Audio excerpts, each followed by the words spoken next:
Mel Gibson has gone where nobody else in Hollywood dares to tread. In a move that shocked the industry, he's dropped the list. Names of A-listers and behind-the-scenes players tied to the darkest corners of the Epstein and Diddy web.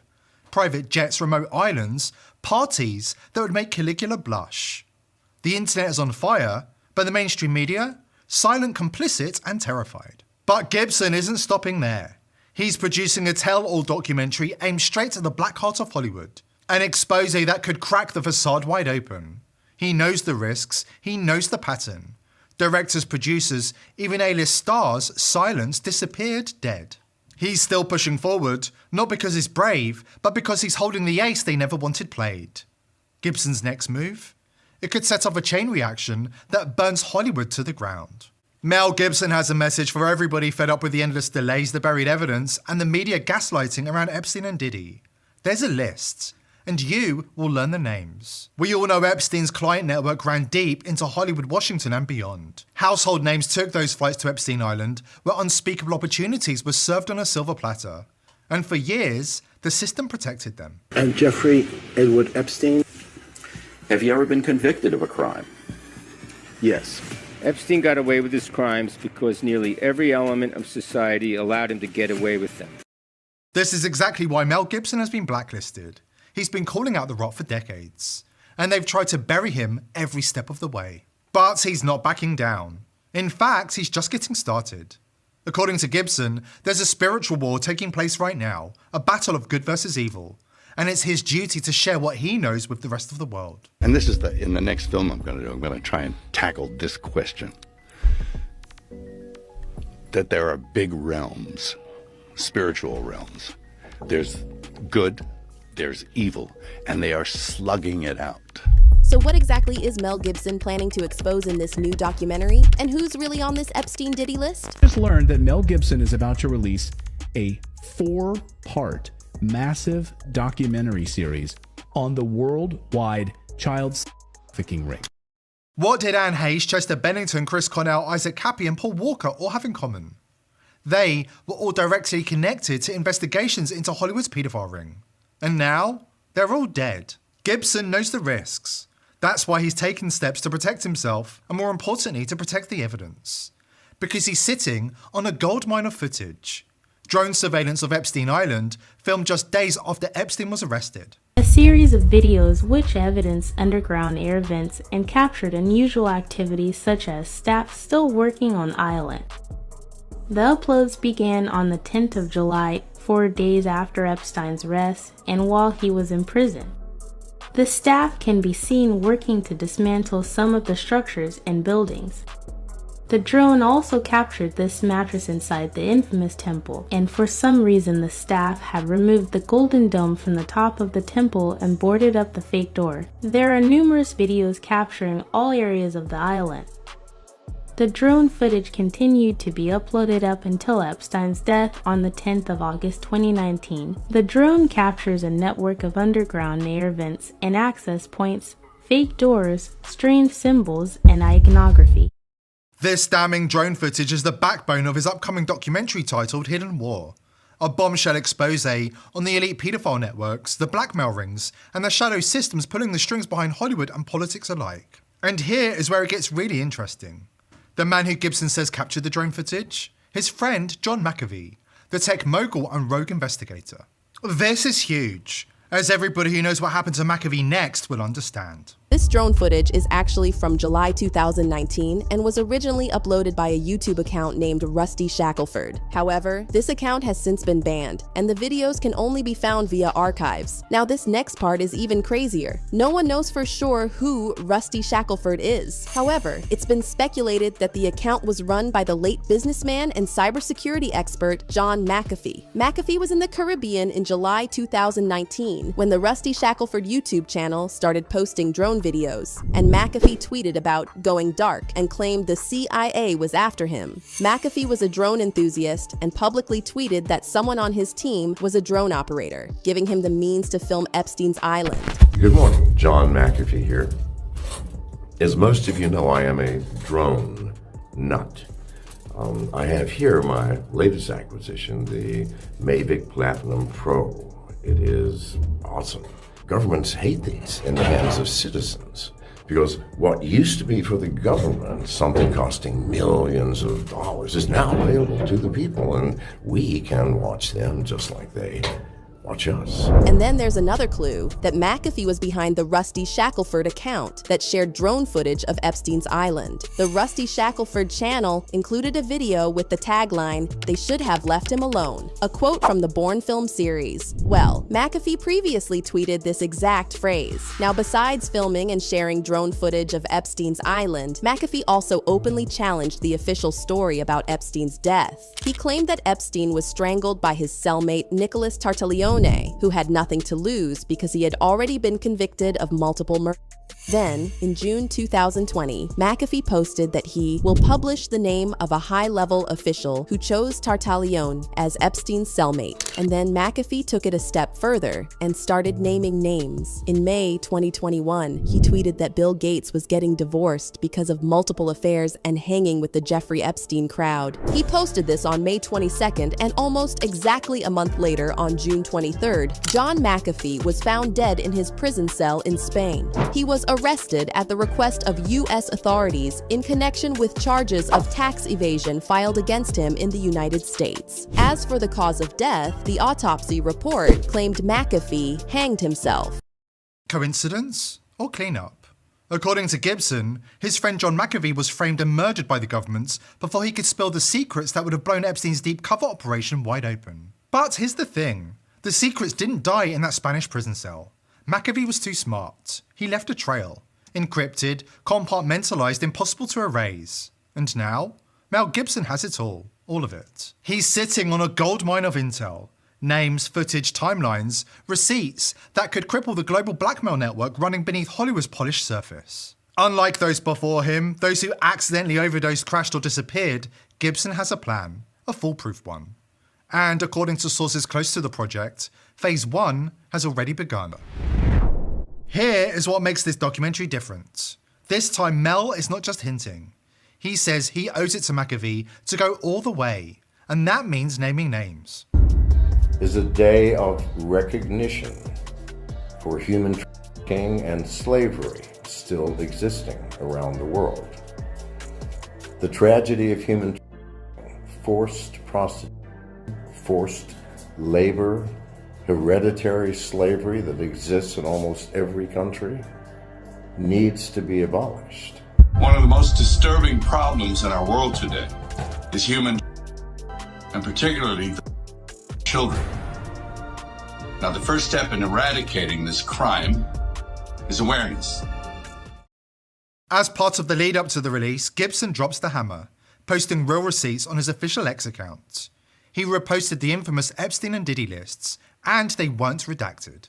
We're talking actors, producers, industry giants, some of whom we've suspected for years.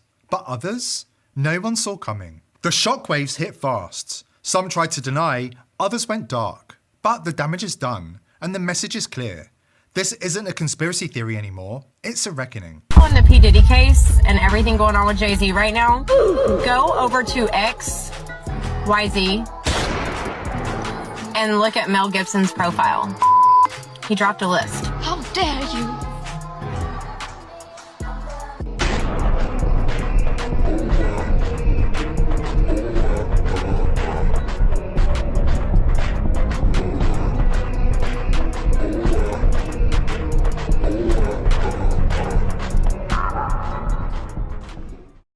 The fact that Mel Gibson reposted the list on his own account, that's not just bold, it's a direct warning shot aimed straight at the titans of his industry. No cryptic messages, no fake suggestions, just names, publicly exposed. And now, word is spreading that Mel is not stopping at lists. He's zeroing in.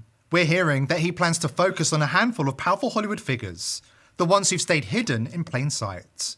The ones everybody in the industry whisper about, but nobody dares to confront. Until now. And we're also hearing that Oprah Winfrey and Ellen DeGeneres are right at the top of Mel Gibson's list. That's right. Two of the most powerful, untouchable figures in entertainment, suddenly under a very uncomfortable spotlight. And here is where it gets really interesting. Earlier this week, Ellen finally admitted for the first time that she left the US for political reasons. Her exact words, I'm never going back. A curious statement from somebody who once ruled daytime TV, inviting her close friend Sean Diddy Combs onto a show more than a dozen times. Try to be early? Yes, I'm trying to be early. Are you going to be early for my party? Yes, I am. No. No.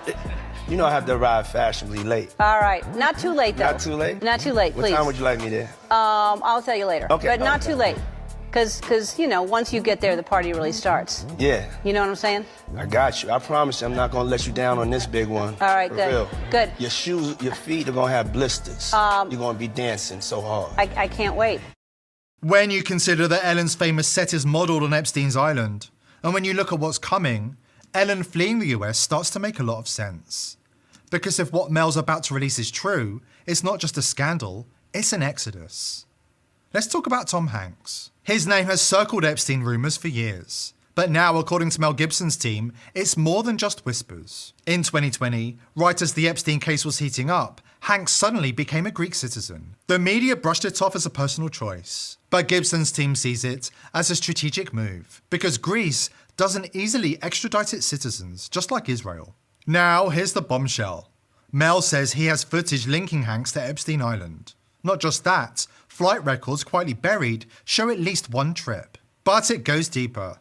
Gibson discovered that Hanks bought his house in Pacific Palisades because of the tunnel network linking it to nearby networks. And Gibson believes the signs have been hiding in plain sight for years. You've probably seen them. The creepy photos on Hanks' social media. Dozens of pictures of lost children's items, shoes, socks, toys, all found on sidewalks or benches. Always with creepy captions. Always with comments disabled. Just last month, he posted a photo of a child's shoe with the caption, "Anything less useful?" He says it's just a quirky habit, that he's curious about the stories behind lost children's items. But Mel's team isn't buying it. They say it's not a quirk, it's a trail. You have this obsession on Instagram with lost gloves. And anyone who knows you and follows you understands that there's something going on with you and lost gloves. Well, it's lost objects, but it started with lost gloves. And first of all, there's a story behind them all. What happened? What happened to its mate? How did this glove get lost? Is someone going to keep the other glove at home on the off chance that they're going to pair it up?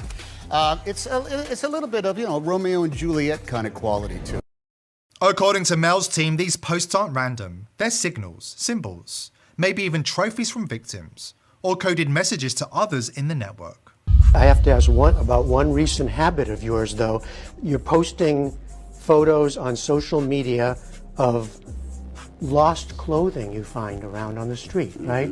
Gloves or yes, socks? I find that to be the absolute best use of worldwide social media. 20 million followers later on, they're still hanging on whatever new kid's mitten is going to be found. Gibson's team is also digging into Tom Hanks' connection to the late Isaac Cappy, the Hollywood actor who blew the whistle on some of the industry's darkest secrets. Before his death, Cappy publicly accused Tom Hanks and Steven Spielberg of disturbing, deeply unsettling behavior. He named names, he posted videos, he warned people to wake up. Then, he was found dead in very suspicious circumstances. Okay, first of all, American actor Isaac Cappy, who recently died. You might know him from like Thor or Breaking Bad or Terminator.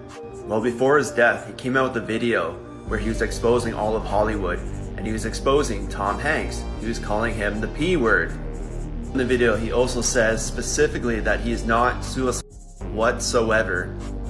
Anyhow, he's found dead. He commits suicide.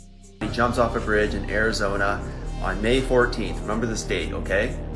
Now let's jump over to Tom Hanks' Instagram. We're gonna go to a post. April 4th, he makes a post. Historic Route 66. Roadkill, I hope not. Well, Cappy died on Interstate 40. That's where the bridge was. And Interstate 40 is considered Route 66. So Isaac Cappy calls Tom Hanks the P word. Commits suicide, jumps off a bridge, gets hit by a car. Tom Hanks makes an Instagram post and says roadkill. Mel Gibson never bought into Tom Hanks' nice guy image. And the fact that the two have never worked together, that's not a coincidence. Remember, Mel said, a battle between good and evil is raging right now. And according to him, guys like Hanks aren't on the good side. Behind the public persona, Gibson believes there's something much darker. He's called these types of Hollywood elites sick. Not metaphorically, but morally diseased. About being seen as the nicest guy in Hollywood is that